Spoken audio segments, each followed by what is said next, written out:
Good morning বন্ধুরা, কেমন আছো তোমরা সবাই? আশা করছি সবাই খুব ভালো আছো। আমিও ভালো আছি বলবো না। এই বৃষ্টি পড়লে না আমার একদম কিছু ভালো লাগে না, জানো তো। সারাদিন বৃষ্টি বৃষ্টি বৃষ্টি, এই নিয়েই আমাকে এখন সমস্ত কাজ করে ছেলেকে স্কুলে আনতে যেতে হবে। বলো কার ভালো লাগে? তো যাই হোক, এইদিকে স্কুলে ছেলে চলে গেল, বৃষ্টি হোক যাই হোক যেতে তো হবে। তো যাই হোক, ও চলে গেল। আমার এদিকে জামা কাপড় এদিক ওদিক করতে করতে হাফ সময় চলে যায়। তো তোমাদের একটু দেখাচ্ছি, দেখো আমাদের গাছে কি সুন্দর ফুল হয়েছে। আর বুঝতে পারছো, দেখছো মুষলধারে বৃষ্টি পড়ছে খুব জোরে বন্ধুরা, ঝমঝমিয়ে বৃষ্টি পড়ছে। তো এই যে দুটো বারান্দা জামা কাপড় এখন ভর্তি। ঘরে সমস্ত কাজ হয়ে গেছে, রান্নাবান্নাও বসিয়ে দিয়েছি, কিন্তু তোমাদের সাথে সেগুলো আর শেয়ার করা হয়নি। আজকে খুব তাড়াহুড়ো ছিল, আর সকালবেলা দেখি ভিডিওটা এডিট করে ভয়েস দিই, তো সেই জন্যে না খুব দেরিও হয়ে যাচ্ছে। তো যাই হোক, জামা কাপড় কেচে ধুয়ে চলে গেছিলাম স্কুলে, কিছুই শোকাতে দিতে পারিনি। এগুলো স্কুল থেকে এসে দিয়েছি, খেলাম দিলাম, খাওয়া দাওয়া করলাম, ওর বইগুলো চেক করলাম, কী কী ক্লাস হয়েছে দেখলাম। তারপরে কিছু ওর বন্ধুরা আজকে যেতে পারেনি, তাদের সব পাঠালাম, দিয়ে তারপর এখন শুতে যাচ্ছি। দেখছি আকাশটা কালো হয়ে এসেছে, তাই একটু ভিডিও করে তোমাদের দেখাচ্ছি, দেখো। তারপর এদিকে খাওয়া দাওয়া করে রেস্ট নিয়েছিলাম। ছেলে শুয়ে পড়েছিল, আমিও শুয়েছিলাম, শুয়ে কিছু ভিডিও দিলাম, তারপরে একটু রেস্ট নিলাম। তারপর আবার দেখা হচ্ছে বিকালবেলা। এখন উঠে বিছানাটা গুছিয়ে নিচ্ছি, তারপরে চা করব, ছেলেকে খাওয়াবো, ও পড়তে বসবে, ওকে একটু পড়াবো, তারপর তো ওর ম্যাম আসবে। তো চলো, প্রত্যেক দিনের যা কাজ সেটাই তোমাদের সাথে শেয়ার করছি। আজ মর্নিং থেকে নাইট রুটিনটাই তোমাদের সাথে শেয়ার করছি।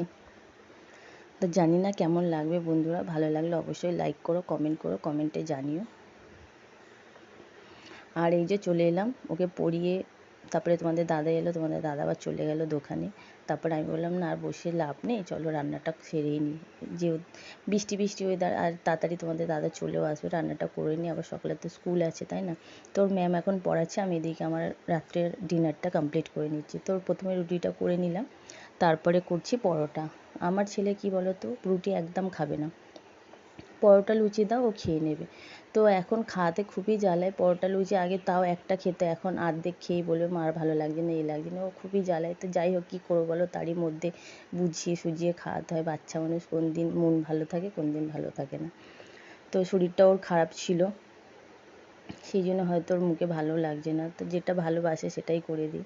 তো এই তারপরে দেখো রুটি পরোটা হয়ে গেলে এবার দুটো চিনি পরোটা করে নিচ্ছি। এগুলো খেতেও খুব ভালো লাগে, সব বাচ্চারাই পছন্দ করে। কিছুই না, চিনির মধ্যে, চিনি বলছি, লেচির মধ্যে একটু পিঠের যেমন পুর করে সেরম করে আস্তে আস্তে বেলে নিতে হবে, যাতে চিনিটা সব জায়গায় যায়। তো ঘি নেই বন্ধুরা, ঘিটা একটু না বাড়ন্ত হয়ে গেছে। তো যাই হোক, ঘি নেই, কী আছে, তেল দিয়েই করে দিলাম। আসলে ও খাওয়া দাওয়াতে খুব জ্বালায়, একটু কিছু না দিলে হয়। তো ঘি দিয়েই আমি পরোটাগুলো ভাজার চেষ্টা করি, কিন্তু ঘি জানে।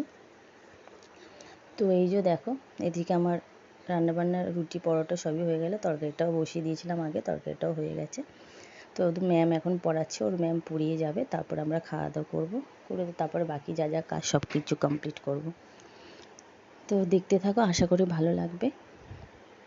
তো এই যে পড়ানো হয়ে গেল, পড়িয়ে চলে গেল, তারপর আমরা বসে পড়লাম খেতে। তো আজ দেখালাম তোমাদের কী কী করেছি। তোমাদের দাদার পরোটা খেতে চায় না, ওর জন্য রুটি, আমাদের জন্য পরোটা।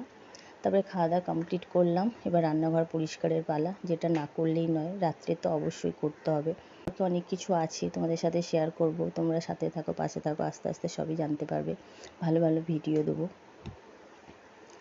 তো এদিকে রান্নাঘর পরিষ্কার, বাসন মাজা সব কমপ্লিট হয়ে গেলে, এবার এদিকে ম্যাম পড়িয়ে গেছিলো, বইটা তখন গোছানো হয়নি।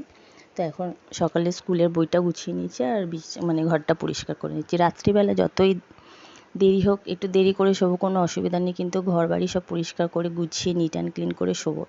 তাদের 2 ঘন্টা ঘুম হবে, তাতে শান্তিতে ঘুম হবে। নাহলে মনের মধ্যে খিচখিচ, এইদিকে নোংরা, এইদিকে অগোছল অপরিষ্কার, একদমই থাকতে পারি না। তো যাই হোক, প্রত্যেক দিনই একই কথা বলি, তোমাদের হয়তো ভালো লাগবে না যে দিদিভাই একই কথা বলে। আসলে এই অভ্যাসটা থেকে গেছে, তো বা এই অভ্যাসটা আমার প্রথম থেকে, সেই জন্যেই। তো তারপরে যাই হোক, এদিকে সমস্ত কিছুটা গুছিয়ে নিই, এবার নিজেকে একটু পরিপাটি করছি। এই বর্ষার সময় না আমার একটু স্কিনে প্রবলেম হয়, যদিও রোজ এটা আমি মেনটেন করতে পারি না, করাটা খুবই ভালো। তো আজকে একটু করছি।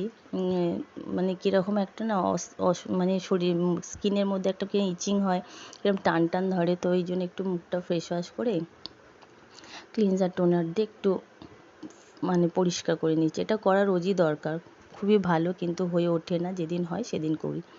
তো যাই হোক, নাইট রুটিনটা একটু শেয়ার করলাম তোমাদের সাথে। এইভাবে স্কিনের যত্ন নিলে স্কিন অবশ্যই ভালো থাকবে। তারপরে এই যে দেখো সমস্ত কিছু গোছানো, নিট অ্যান্ড ক্লিন, পরিষ্কার পরিপাটি হয়ে গেল। আর এই বর্ষার সময় জামা কাপড় তো এদিক ওদিক থাকবেই। তো চলো, এই ঘরের কাজ কমপ্লিট হয়ে গেল, লাইটটা অফ করে দিলাম। ছেলে আর ছেলের বাবা এখন ওই ঘরে শুয়ে পড়েছে, আমি এখনও কাজ করছি। তো বললাম গুছিয়ে শোবো, দেরি হোক তাতে কোনো অসুবিধা নেই, কিন্তু পরিষ্কার যাতে থাকে, সকালে উঠে যেন ফ্রেশ, চারিদিকটা পরিষ্কার নিট অ্যান্ড ক্লিন দেখতে পাই। তো বিশেষ করে তো রান্নাঘরও গোছানো পরিষ্কার, এতগুলো বাসন মাজা হয়ে গেল। হলের লাইটটা অফ করে দিলাম। এখন ঘড়িতে কটা বাজে বন্ধুরা দেখবে, রাত্রি 12:30। তো বন্ধুরা, ভিডিওটা ভালো লাগলে অবশ্যই লাইক, শেয়ার, সাবস্ক্রাইব করো। খুব ভালো লাগলে বন্ধুদের মাঝে শেয়ার আর কমেন্ট অবশ্যই করো, কমেন্ট করে জানিও কেমন লাগলো। তো আজকের মতন টাটা, সবাই খুব ভালো থেকো, সুস্থ থেকো, সাবধানে থেকো, আবার দেখা হচ্ছে নতুন ভিডিওর সাথে।